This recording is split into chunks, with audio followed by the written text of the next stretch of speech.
जय हिंद दोस्तों, welcome to the session for today. As a part of our series जिसका नाम आप सभी को पता, संभव सीरीज। आज का जो टॉपिक है ओशन करंट्स। ये तकरीबन एनडीए में बार बार क्वेश्चन आता है, इस पे सीडीएस में बार बार आता है, सीएपीएफ में भी। बेसिक टॉपिक है, लेकिन बच्चों से क्वेश्चन नहीं हो पाते ओशन करंट्स पे। लेकिन आज की इस वीडियो को देखने के बाद आपको कभी भी ओशन करंट्स पे कोई क्वेश्चन आपका रुक नहीं सकता। ये मेरी जिम्मेवारी है जी, and that is what I can say. और अगर आपको सेशन अच्छा लगे तो एक रिक्वेस्ट है, 10 बंदों के साथ शेयर ज़रूर करिएगा, ताकि कोई अच्छी चीज़ है तो भाई उसको शेयर करना चाहिए ताकि लोगों तक पहुंच सके ये video ocean currents. Lot of people are being taught anything, specially उनके लिए ये है कि भाई उनको ओशन करंट्स याद ही किसी और तरह से करवाए गए। कोई लॉजिक नहीं बताया, कोई कुछ नहीं बताया, और वैसे ही कह दिया कि भाई ख़त्म। अगर आप भी वैसे लोग हैं जिनके साथ ये चीटिंग हुई, वो भी प्लीज़ कमेंट सेक्शन में लिखिएगा ज़रूर, अगर आपको ये सही लगे वीडियो। तो चलिए शुरू करते हैं। पहले तो दिखा देता हूँ कैसे क्वेश्चन 2010-2 में आया था सीडीएस में। कौन सा ठंडा कौन सा गर्म ये पहचानना। इसी प्रकार कौन सा कोल्ड करंट नहीं है, 2019-1 में एनडीए में भी आया हुआ है। इसी प्रकार कौन सा करंट कहाँ पर है, किस कंट्री के पास है, ये भी क्वेश्चन आ जाता है। ये सारे क्वेश्चंस अभी हम डिस्कस भी करेंगे विद द क्लास। अब ज़रा ओशन करंट पहले समझना है कि भाई होता क्या। ओशन करंट बेसिकली पानी जो है ना वो मूव करता है भाई। पानी सरफेस पे मूव करता है। ये जो सरफेस है इधर पानी ऐसे मूव करेगा जी, in the form of circular movement. इनको ओशन करंट कहते हैं, और ये पूरे सर्कुलर मूवमेंट को हम कह देते हैं जायर। क्लियर है जी। इस पे प्रॉपरली मैं 5 रूल्स बताऊंगा। ये आपको सामने पिक्चर में दिख रहा होगा इधर, ये कैनरी करंट, ये गल्फ स्ट्रीम, ये नॉर्थ अटलांटिक। ये करंट्स के नाम पूछता, गल्फ स्ट्रीम ठंडा है या गर्म है, और इसकी कोई ना कोई इंपॉर्टेंस है तो वो साथ में आपको डिस्कस करनी है। तो दोस्त, वैसे 5 समुंदर हैं दुनिया में, लेकिन ये जो ओशन करंट्स वाला सारी कहानी है, ये सिर्फ 3 ओशंस में हमने डिस्कस करनी है। एक अटलांटिक में, एक पैसिफिक में, और एक इंडियन ओशन में। तो पहले ज़रा अटलांटिक ओशन की बात करते हैं जी। और स्टार्ट करने से पहले 3 गोल्डन रूल्स आपने याद के रखने हैं जी। ओशन करंट जो भी इक्वेटर से ऊपर को जा रहा होगा ना, पोल्स की तरफ, तो इस तरफ हॉट करंट्स होंगे, और जो पोल से नीचे को आ रहे होंगे इनको कोल्ड करंट्स कहेंगे। ठीक इसी प्रकार यहाँ से इक्वेटर से जो नीचे को जा रहे हैं वो हॉट करंट्स हैं, और जो पोल से ऊपर को जा रहे हैं उनको कोल्ड करंट कहेंगे। पहले तो ये चीज़ याद रहेगा। और ये जो सर्कुलर मूवमेंट है इसको याद रखना। चारों ओशंस में नॉर्दर्न हेमिस्फीयर में करंट की जो मूवमेंट है वो क्लॉकवाइज है, और सदर्न हेमिस्फीयर में ये जो करंट की मूवमेंट है वो एंटी क्लॉकवाइज है। तो याद करने के लिए आप इस प्रकार याद रख सकते कि साइक्लोन के ऑपोजिट है जी। साइक्लोन नॉर्दर्न हेमिस्फीयर में एंटी क्लॉकवाइज घूमता है, तो ओशन करंट्स मूव करते हैं क्लॉकवाइज में। तो मतलब ऑपोजिट। एक अगर याद हो चुका तो उसके रिलेट करके आप याद कर सकते हो। तो वैसे ओशन करंट्स नॉर्दर्न हेमिस्फीयर में क्लॉकवाइज, नीचे एंटी क्लॉकवाइज। चाहे यहाँ पर है, यहाँ पर भी क्लॉकवाइज होगा जी, और नीचे एंटी क्लॉकवाइज होगा। इस चीज़ को देखेंगे। क्लियर है। और तीसरी चीज़, ओशन करंट्स के नाम किस बेसिस पे रखे जाते हैं। नाम रखे जाते हैं मेरे भाई on the base of location जहाँ से पास कर रहा है। अगर ये फ्लोरिडा, तो फ्लोरिडा के पास से जा तो फ्लोरिडा करंट। यहाँ पर गल्फ स्ट्रीम, ऊपर से एक ठंडा करंट आ रहा है जिसका नाम है लेब्राडोर करंट। यही करंट अगर आगे जाए नॉर्वे की तरफ तो इसको नॉर्वेजियन करंट कहेंगे। तो मतलब कहने का जी, करंट का नाम जिस लोकेशन से पास हो रहा है उस लोकेशन के नाम से आ जाते हैं इन करंट्स के नाम। आशा है कि सभी को क्लियर हो गया। ये अटलांटिक ओशन है, ये अपना इंडियन ओशन है, और ये अपना पैसिफिक ओशन है। इन तीनों ओशंस के करंट्स ऐसे याद होंगे, ये मेरा वादा आप सभी से। एक और चीज़ याद रखनी है जी, फैक्टर्स कौन कौन से रिस्पॉन्सिबल है ओशन करंट्स की मूवमेंट के कारण। आप सभी लोग अगर इक्वेटर के आसपास, अगर आपको याद हो, ट्रेड विंड चलती है तो वो ईस्ट वेस्ट चलती है, तो करंट भी तो ऐसे चल रहे हैं। तो बिल्कुल प्लेनेटरी विंड्स का एक रोल होता है। टेम्परेचर, सेलिनिटी, अर्थ का रोटेशन के कारण ही ये गोल घूम रहा है जी। So rotation is also one of the cause and obstruction from land. Paper 3-4 बार ये क्वेश्चन आ चुका ओशन करंट के फैक्टर में, और एक ऑप्शन दिया होता था रेवोल्यूशन। एनडीए में भी आ चुका, सीडीएस में भी आ चुका, सीएफएफ में भी। रेवोल्यूशन कारण नहीं है, आपको भी दिख रहा है रेवोल्यूशन का कोई कॉज ही नहीं है सीधा, कि कोई रिस्पॉन्सिबल ही नहीं है factor for ocean currents movement. चलिए स्टार्ट करते हैं। अब सबसे पहले मैं अटलांटिक ओशन शुरू करूंगा, पूरा अच्छे से डिस्कस करेंगे क्या चीज़ है क्या नहीं। अटलांटिक ओशन अगर आप इक्वेटर से ऊपर, ये इक्वेटर है जी, एक यहाँ पर आप जायर घुमा रहे हो और एक यहाँ पर आप घुमा रहे हो। जो नॉर्दर्न हेमिस्फीयर है यहाँ पर आप कैसे घुमा रहे हो, क्लॉकवाइज। और जब आप क्लॉकवाइज घुमा रहे हो तो दोस्त ये इक्वेटर से पानी आ रहा है, इसको कहेंगे नॉर्थ इक्वेटोरियल करंट। तो ये क्या गर्म करंट है, ये जब फ्लोरिडा के पास से जा रहा तो इसका नाम होगा फ्लोरिडा करंट। और यहाँ से जब यहाँ से जा रहा तो इसका नाम है गल्फ स्ट्रीम। ये दोनों के दोनों आपको दिख रहा है इक्वेटर से ऊपर जा रहे हैं। So both of these are hot currents. And if I talk about this current which is coming from upward, जिसको कहते हैं हम लेब्राडोर करंट, वो है कोल्ड करंट जी। और ये दोनों करंट्स गल्फ स्ट्रीम और लेब्राडोर आपस में मिलते हैं ग्रैंड बैंक में। न्यू फाउंडलैंड आइलैंड है कनाडा का, ब्रिटिश कोलंबिया में। यहाँ पर जब दो ठंडा और गर्म करंट मिलेंगे आपस में तो उससे क्या होता है, फॉग बनती है। और फॉग के कारण यहाँ पर प्लैंकटॉन्स होने शुरू हो जाएंगे, और प्लैंकटॉन्स को खाने मछली इकट्ठी होगी, जिसके कारण एक बहुत बड़ा फिशिंग बैंक बन जाता है ये न्यू फाउंडलैंड आइलैंड के पास। कारण क्या है जी, दो कंट्रास्टिंग करंट्स के मिलने के कारण। अब इसके बाद आगे यही करंट, हॉट करंट जो जा रहा था ये ऊपर को जा रहा नॉर्वे की तरफ, तो इसको नाम देंगे नॉर्वेजियन करंट। ये जाएगा यहाँ पर रशिया में ना ऊपर एक पोर्ट है जिसको कहते हैं ऑल वेदर पोर्ट, और उसका नाम है मरमंस्क। मरमंस्क एक ऑल वेदर पोर्ट है। और ये ऑल वेदर क्यों है, नहीं तो सर्दियों में ये आर्कटिक में तो सारी बर्फ़ जम जाएगी, लेकिन ये गर्म करंट जब आता तो बर्फ़ को पिघला देता। आशा है कि सभी के दिमाग में Florida current, gulf stream, Labrador और ये तो समझ आ गए, और ये नॉर्वेजियन करंट। अब जो ऊपर से पोल से नीचे को आ रहा है, यहाँ पर अगर आप चेक करो मैप में ना, कैनरीज आइलैंड दिया हुआ which is controlled by Spain, under the control of Spain. तो कैनरी करंट ऊपर से आ रहा है तो कोल्ड करंट है जी। तो ये आपको याद होना चाहिए, कोल्ड करंट। आशा है कि सभी के दिमाग में प्रॉपरली बैठ गया। अब ज़रा नीचे वाला जायर घुमाते हैं। नीचे वाला जायर कैसे घूमना है, एंटी क्लॉकवाइज, क्योंकि नॉर्दर्न हेमिस्फीयर वाला क्लॉकवाइज, नीचे वाला एंटी क्लॉकवाइज। यहाँ पर है ब्राज़ील देश, तो ब्राज़ीलियन करंट कहेंगे जी, which is a hot current. ये साउथ इक्वेटोरियल करंट है जी। और जब ये नीचे जा रहा है, यहाँ पर याद रखिएगा अर्जेंटीना के इधर पास फाकलैंड आइलैंड, इस फाकलैंड आइलैंड के पास से करंट गुजर रहा है जिसका नाम है फाकलैंड करंट। ये भी आपने याद रखना, Falkland current which is a cold current. Falkland basically UK के कंट्रोल में है, और अर्जेंटीना और यूके के बीच में डिस्प्यूटेड है, क्योंकि अर्जेंटीना ये कंट्री यहाँ पर है और ये मानते कि ये हमारा होना चाहिए, और यूके यहाँ पर चौथे महल्ले से आगे कह रहा है कि मेरा। तो ये फाकलैंड करंट याद रहे, कोल्ड करंट है। ये ब्राज़ीलियन करंट जा रहा है नीचे से, इसको ड्रिफ्ट कहते हैं, अटलांटिक ड्रिफ्ट। यहाँ पर अंगोला देश में ना एक जगह है बेंगुएला, वहीं से नाम है बेंगुएला करंट। और बेंगुएला करंट एक कोल्ड करंट है जी।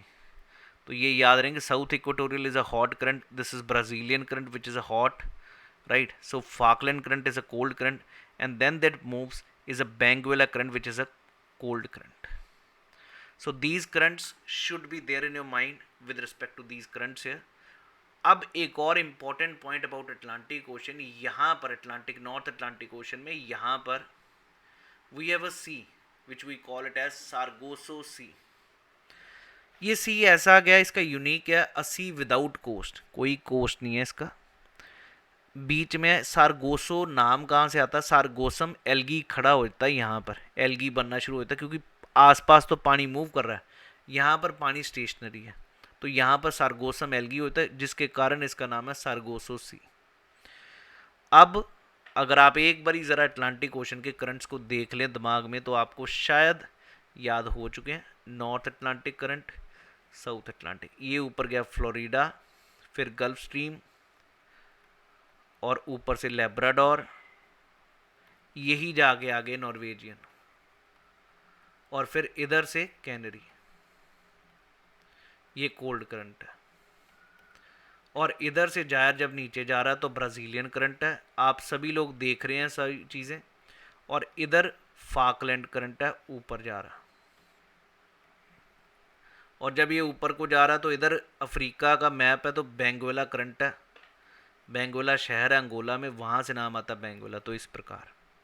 और ये क्या होगा, कोल्ड करंट होगा क्योंकि पोल से ऊपर को आ रहा। ये कैनरी करंट ठंडा होगा, लेब्राडोर आपको पता चल गया, फाकलैंड भी पता चल गया, और ये नीचे साउथ अटलांटिक ड्रिफ्ट भी। बाकी सारे वॉर्म है, ईजीली मेरे हिसाब से आपके दिमाग में मैप प्रॉपरली बस चुका। फिर हमने सारगोसो सी भी देख लिया जी, in the middle of north Atlantic. ये नहीं कि हर समुंदर में, हर ओशन में सारगोसो सी बन रहा है, सिर्फ अटलांटिक में। नो कोस्ट लाइन, इस तरफ गल्फ स्ट्रीम, ऊपर नॉर्थ अटलांटिक करंट, इधर कैनरीज करंट, इधर नॉर्थ अटलांटिक इक्वेटोरियल करंट, इसके बीच में है जी सारगोसो सी। I hope everybody is very clear about this Atlantic Ocean and the currents here. Let's move on to the next ocean, which we call it as Pacific Ocean.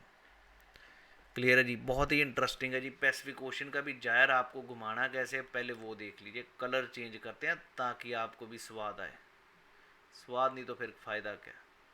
ये Indonesia जी, आपको भी पता है northern hemisphere में घूमेगा कैसे, clockwise, right. और clockwise घूमता कैसे, ऐसे। जो ऊपर को जा रहा है, ये जापान के आसपास ना दो करंट है, बंदा भूल जाता है ओयाशियो ठंडा के गर्म है या क्योरोशियो। एक तो ऊपर जा रहा है और ऊपर से एक नीचे आ रहा है। यहाँ पर भी फिशिंग बैंक है जापान के कोस्ट पे।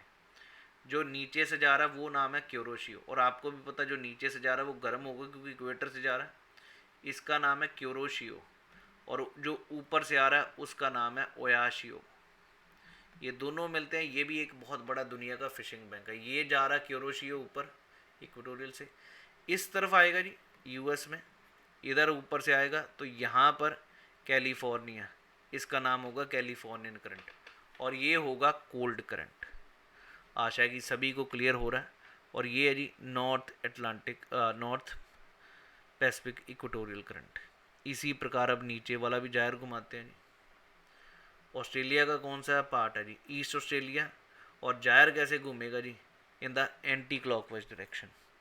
और एंटी क्लॉकवाइज ऐसे होता है, east Australian current is a hot current and when it is moving from equator towards, ऊपर जा रहा है पोल से, मतलब ऊपर आ रहा है। यहाँ पर पेरू देश है जी, तो इसका नाम है पेरू करंट, और वो कोल्ड करंट है। पेरू का ही दूसरा नाम है हम्बोल्ट करंट। पेरू और हम्बोल्ट एक ही है। जब तक आपके दिमाग में लोकेशन बैठ गई है तो आपको कोई करंट की प्रॉब्लम नहीं। सिर्फ दो चीज़ें याद रखने की, ऊपर जायर कैसे घूमता है क्लॉकवाइज, नीचे जायर कैसे घूमता है एंटी क्लॉकवाइज। तो 90% आपकी प्रॉब्लम ख़त्म हो चुकी होगी। अब फिर से मैं इधर फिर से दिखा रहा हूँ नॉर्थ इक्वेटोरियल करंट। दिमाग में रखिए पैसिफिक ओशन, ऊपर आ रहा कौन सा, क्योरोशियो, ऊपर से कौन सा आ रहा, ओयाशियो। याद कैसे करना, ओके ऐसे डालो, ओके ऊपर वो नीचे के, ये जा रहा ऊपर, और ऊपर से जब नीचे जा रहा तो इधर क्या होगा, कैलिफोर्नियन करंट, जो कि कोल्ड करंट होगा। ऐसे बन गया। इधर जायर घुमाना है एंटी क्लॉकवाइज। यहाँ पर अगर आपको याद हो, इस तरफ क्या, Australia, east Australia is a warm current. जाएंगे इधर, जाएंगे तो इधर साउथ अमेरिका का कौन सा आएगा, पेरू। तो Peru current is a cold current, इसी को हम बोल्ट करंट कहते हैं। और ये साउथ पैसिफिक इक्वेटोरियल पैसिफिक।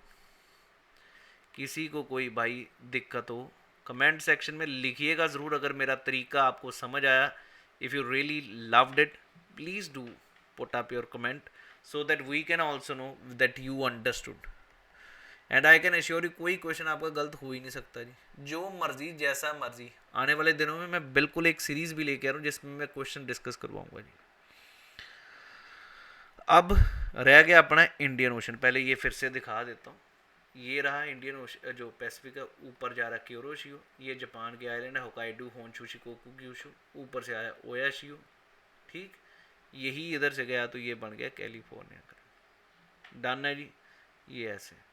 और इधर से एंटी क्लॉकवाइज ये ईस्ट ऑस्ट्रेलियन करंट, और ये ऊपर को गया पेरू करंट, पेरू को ही हम बोल्ट करंट कहते हैं। अब रह गए इंडियन ओशन, यहीं पे ठोक देंगे इंडियन ओशन भी। चक्कर ही क्या, इंडियन ओशन में आपको भी पता ऊपर तो पूरा जायर बन नहीं सकता, तो ये सोमालिया, जब ये जायर घूमना तो सोमालिया से जा रहा है तो सोमालियन करंट क्या होगा, हॉट करंट, बस खत्म।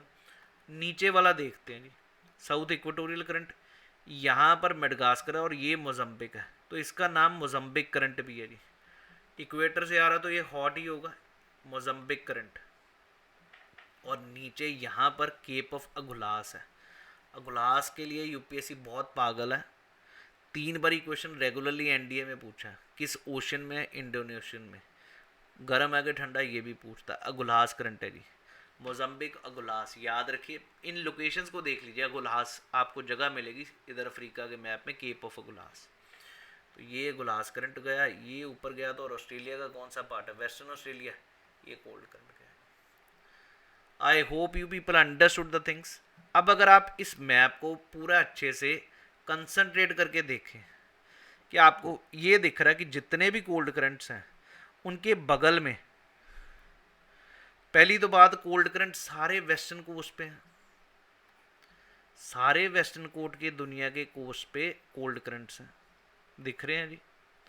और दूसरी चीज़, जहाँ जहाँ पर कोल्ड करंट है उसके पास में डेजर्ट्स हैं, जैसे कैलिफोर्निया के इधर जो है सोनारोन और मोहावे डेजर्ट है जी, सोनारोन मोहावे डेजर्ट, 2 डेजर्ट्स हैं कैलिफोर्निया के इधर, मेक्सिको और यूएस के बॉर्डर पे। इधर अगर हम देखें तो एटाकामा डेजर्ट है, driest desert of the world, इधर चिली में। उसके बाद अगर देखें तो इधर कालाहारी नमीब डेजर्ट है, बेंगवेला के कारण।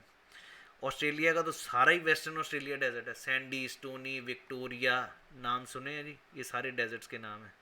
सैंडी हो गया, स्टोनी हो गया, इवन गिब्सन, ये सब डेजर्ट्स के नाम हैं। और यहाँ पर भी करंट ठंडा, तो कहीं ना कहीं, और ये कैनरी करंट के कारण यहाँ पर Sahara desert. So cold currents they have a desiccating effect, मतलब करंट्स कहीं ना कहीं कोस्ट पे, क्लाइमेट पे भी प्रभाव डालते हैं। समझ आया जी। आशा है कि सभी को आपके करंट्स तो दिमाग में, खोपड़ी में बैठ गए हैं। इंडियन ओशन वाले भी याद रखिएगा, आपको फिर से करवा रहा हूँ जी। इक्वेटर से ऊपर गया नॉर्थ इक्वेटोरियल, साउथ इक्वेटोरियल, यहाँ पर गया तो मोजम्बिक, मोजम्बिक से आगे गया तो इसको अगुलास, ये गया ड्रिफ्ट, ऊपर को गया तो Australian, west Australian desert. Mozambique Madagascar एक ही है जी, यहाँ पर अफ्रीका की ये मोजम्बिक करंट कह रहे, मेडगास्कर कह रहा, कोई गल्फ स्ट्रीम कह रहा, और ये सोमालियन करंट। मैप को विजुअलाइज करिए, क्वेश्चन कोई रुकेगा ही नहीं। अल्टीमेटली इम्पैक्ट क्या पड़ता है ओशन करंट्स का, इन्फ्लुएंस क्या होता है, एक तो it definitely impacts the local climate of a place, it even is useful for navigation, जैसे मारमांस्क का वो ऑल वेदर पोर्ट रशिया का, इसी कोल्ड, इन्हीं करंट्स के कारण ये पोर्ट यूटिलिटी है, सर्दियों में चलता है। डेजर्ट्स हमने देख लिए, सारे कोल्ड करंट्स अलोकेटेड जो हैं उनके बगल में बिल्कुल डेजर्ट्स हैं। फिशिंग ग्राउंड्स भी हमारे कोल्ड करंट्स के कारण, जहाँ पर 2 कंट्रास्टिंग करंट्स आपस में मिल रहे हैं, they have become a big fishing banks in the world. And then we have is the navigation, इन करंट्स के मूवमेंट से शिप्स भी मूव कर सकती हैं, तो इट हेल्प्स इन नेविगेशन। अब ज़रा आपके सभी के सामने क्वेश्चन है, कमेंट सेक्शन में लिखना जरूर है भाई। ये जो मैं अपना जितना एक्सट्रीम नॉलेज है आपके साथ शेयर कर रहा हूँ, पता नहीं कितने लोगों ने मेरा कॉपी पेस्ट भी मारे हैं, पर nothing to worry, knowledge is to be shared, and if it is shared it is always good, right. मेरे को कोई दिक्कत नहीं, आप भी प्लीज़ शेयर करिए। Which of the following page is not correctly matched, Kuroshio, ये याद करने का तरीका भी मैंने बताया, ओके। नीचे से आ रहा गर्म, ऊपर से आ रहा ठंडा, तो क्यूरोशियो तो वॉर्म ही है जी। लेब्राडोर कोल्ड था, तो यही गलत हो गया। बेंगवेला कोल्ड है, ओयाशियो भी कोल्ड है। अगला अगुलास, अगर आपको याद हो कहाँ पे था करंट, अगुलास अभी मैंने इंडियन ओशन में बताया भी था कि अफ्रीका के मेडगास्कर, मोजम्बिक, और यहाँ पर अगुलास है। तो अगुलास साउथ अफ्रीका के पास कहेंगे हम। बोल्ट पेरू का दूसरा नाम है। लेब्राडोर कनाडा से था। अर्जेंटीना के पास फाकलैंड है। सिंपल क्वेश्चन है। ए का 2, बी का 1। Simple. Let's move. Kuroshio is a warm north flowing current. बिल्कुल ठीक है जी। क्यूरोशियो जो है नीचे से नॉर्थ फ्लोइंग जा रहा है। ओके, तो गर्म है। लेकिन कहते हैं कि इसका कारण क्या है कि यहाँ पर ना वॉल्केनोज है। भाई वॉल्केनो कहीं भी मैंने बताया भी नहीं ना है। वो सिर्फ पानी गर्म है, पोल्स पे ठंड है, इक्वेटर पे गर्मी है, उस कारण। अगर वॉल्केनो वाला कारण होता तो आइसलैंड के पास से करंट आ रहा है, ये जो नॉर्वेजियन है, तो ये भी गर्म होना चाहिए था। तो इसलिए ये रीज़न नहीं है। Only one statement is right. अब ज़रा ये भी क्वेश्चन आ चुका है जी। यहाँ पर कौन सा है, यहाँ पर कौन सा है। यहाँ पर तो मैंने बताया अफ्रीका के बिल्कुल यहाँ पर कैनरीज आइलैंड, तो 1 का तो कैनरी करंट होना चाहिए। सी का 1 यहाँ पर दिख गया। और वैसे ये गिनी है जी, गिनी, गल्फ ऑफ गिनी, तो गिनी करंट होगा ए का 2। ये भी हो गया। ऊपर से आ रहा ओ, नीचे से आ रहा कि, बार बार बता रहा हूँ ओके, क्योंकि यूपीएससी इस पे भी बहुत ज़्यादा ऑब्जेस्ड है। ओके, ओयाशियो ऊपर से आ रहा है, नीचे से क्यूरोशियो। अगला, gulf stream is moving poleward right in Atlantic ocean, similar to Kuroshio. बिल्कुल ठीक है जी। गल्फ स्ट्रीम इधर अटलांटिक ओशन में ऊपर जा रहा है, उधर जापान के किनारे में नीचे से आ रहा है क्यूरोशियो। दोनों एक ही जैसे हुए। बिल्कुल ठीक। Transports warm water from tropic towards pole. बिल्कुल ठीक है जी। Major factor weather along the east coast of USA, USA की ईस्ट कोस्ट में है। बिल्कुल ये भी ठीक है। Warm water of gulf stream sustains the coral reefs of west Pacific. भाई गल्फ स्ट्रीम इधर है, पैसिफिक ओशन इधर है, ये अटलांटिक ओशन है, तो इसका इतना प्रभाव कहाँ से। और पैसिफिक ओशन में तो है ही नहीं, तो गलत है जी। Answer should have been D option, not correct ही पूछा था। अब दोस्त मौका आपके हाथ में, याद से शेयर करिएगा, उस हर आदमी तक पहुंचाइएगा जिसने अभी तक करंट्स को बहुत बड़ा फोबिया, स्पेशली एनडीए के लोग हैं। अभी बहुत अच्छी अच्छी वीडियोस आएंगी, सब्सक्राइब करिए। मैं कह रहा हूँ पेपर जीएस में तो रुकने नहीं दूंगा जी। वैसे तो सारी टीम लगी है, इंग्लिश मैथ्स में भी। We are going to give you the best quality content over here on this platform. So please do subscribe this channel and do like the video. Thank you. Jai Hind everyone.